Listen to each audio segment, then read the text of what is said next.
बिहार में सिपाही की भर्ती के लिए 7 दिसंबर से फिजिकल टेस्ट होने जा रहा है। इसकी तैयारी को लेकर गया के युवा अभ्यर्थी काफी मेहनत कर रहे हैं। मानपुर के भुसुंडा मैदान में अभ्यर्थी जमकर पसीना बहा रहे हैं। युवा अभ्यर्थियों से बात की हमारे संवाददाता अरुण चौरसिया ने। 7 दिसंबर से बिहार पुलिस का फिजिकल होना है और उसकी तैयारी गया के लोग काफ़ी, जो गया के युवा हैं, काफ़ी मेहनत के साथ कर रहे हैं। इस समय हम लोग हैं गया के मानपुर के भुसुंडा मैदान में, जहां आप देख सकते हैं कि जो युवाओं की टीम है जिसने आवेदन दिया है बिहार पुलिस के लिए, वो लगातार फिजिकल ट्रेनिंग कर रहे हैं। आखिर किस प्रकार की तैयारी कर रहे हैं, हमारे साथ कुछ युवा हैं, उनसे बात करते हैं। अच्छा बताइए कि यहाँ आप लोग क्या तैयारी कर रहे हैं? यहाँ पे हाई जंप का तैयारी हो रहा है, जो बिहार पुलिस के लिए चल रहा है, जो कि 7 दिसंबर से प्रारंभ है और अभी जनवरी तक चलेगी। किस तरह आप लोग तैयारी कर रहे हैं जिससे कि सक्सेस मिले? सर काफ़ी हर्षोल्लास के साथ सब लोग लगे हुए हैं इस फिजिकल में और सब अपने मतलब कि जोश के साथ अपना लगे हुए हैं और अपना भरपूर कोशिश कर रहे हैं कि हम अपना फिजिकल में सिलेक्शन हो जाए। क्या उम्मीदें लेके आप लोग प्रैक्टिस कर रहे हैं? हम लोग सर उम्मीद ये रखे हैं कि हम लोग जो भी जाएंगे सिलेक्ट होकर के आएंगे। जी जी, सभी लोग जोर शोर से तैयारी कर रहे हैं। हम लोग तैयारी कैसे, कब, सुबह कितने बजे शुरू होती है और क्या क्या? सर 6 बजे आ जाते हैं और खाना वाना खा के 10 बजे फिर 12 बजे आ जाते हैं। उसके बाद कंटिन्यू हम लोग दिन भर यहीं ग्राउंड में रहते हैं। उम्मीद है कि 100% हम लोग रिजल्ट लेकर आएंगे। मुख्य रूप से क्या क्या करते हैं आप? हम लोग पहले हाई जंप कर रहे हैं, रनिंग कर रहे हैं और फिर गोला भी है, तीनों है। ये है मानपुर के कुछ युवा, जो आप देख सकते हैं कि काफ़ी संख्या है इनकी, और जो सुबह से ही यहाँ आते हैं और इस ग्राउंड पर जो भी प्रैक्टिस है अलग अलग वो प्रैक्टिस करते हैं। और इनकी कोशिश है कि इस प्रैक्टिस के बाद जो वो फिजिकल में जाने वाले हैं तो उन्हें उम्मीद है कि उन्हें सफलता जरूर मिलेगी। सहयोगी विपिन के साथ अरुण चौरसिया, न्यूज़ 18 गया। गोपालगंज की बांसुरी की तान कभी गुजरात समेत देश भर में सुनाई देती थी, लेकिन कोरोना की वजह से बांसुरी चुप हो गई है और बांसुरी बनाने वाले सिसक रहे हैं। गोपालगंज के हथुआ बाजार के सरकारी चौक पर करीब 150 से 200 परिवार पीढ़ियों से बांसुरी का निर्माण करते हैं, लेकिन डिमांड कम होने की वजह से ये उद्योग अब बंद होने के कगार पर है और बांसुरी बनाने वाले आर्थिक बदहाली से जूझ रहे हैं। बांसुरी कारीगरों की बदहाली का जायजा लिया न्यूज़ 18 संवाददाता मुकेश कुमार ने। अभी हम आप पहुंचे हैं हथुआ के सरकारी चौक में और यहाँ पर आप देखेंगे कि यहाँ घर घर में बांसुरी का व्यवसाय होता है। हालांकि यहाँ पर बांसुरी बहुत कम है। बताया जाता है कि कभी यहाँ पर हर परिवार के लोग बांसुरी बनाते थे और बांसुरी की बड़ी तादाद होती थी और यहाँ की बांसुरी की तान जो है देश के कई राज्यों में जाती थी, गुजरात, मध्य प्रदेश और जो बड़े शहर हैं चेन्नई, महाराष्ट्र।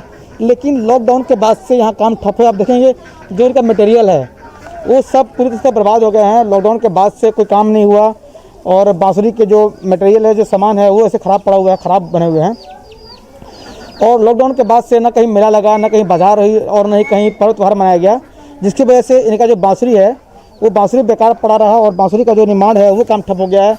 जो यहाँ के जो लोग हैं वो बता रहे हैं कि उन्हें कोई काम नहीं है और वो मजदूरी करके काम चला रहे हैं। हम लोग सर इसमें दादा परदादा सब कोई बांसुरी का काम किया, हम भी यही काम करते हैं और ये 8 महीने से लॉकडाउन लगा है, तब से हम घर पे हैं अपना।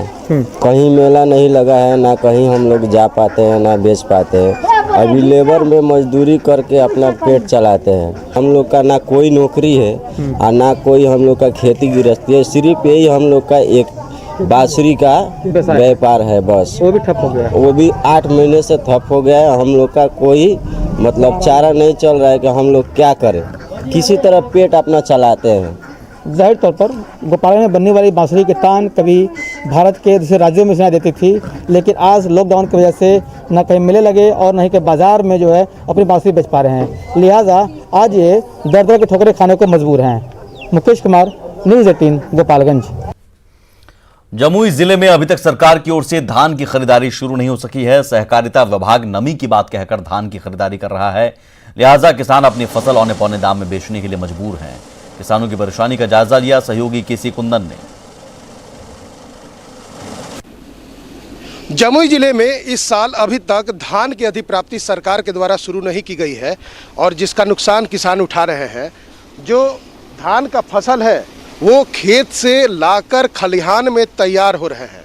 सबसे बड़ी बात है कि धान की अधिप्राप्ति शुरू नहीं होने से कई किसान, जो छोटे किसान हैं, वो निजी हाथों में धान बेचने को मजबूर है क्योंकि उन्हें पैसे की ज़रूरत है।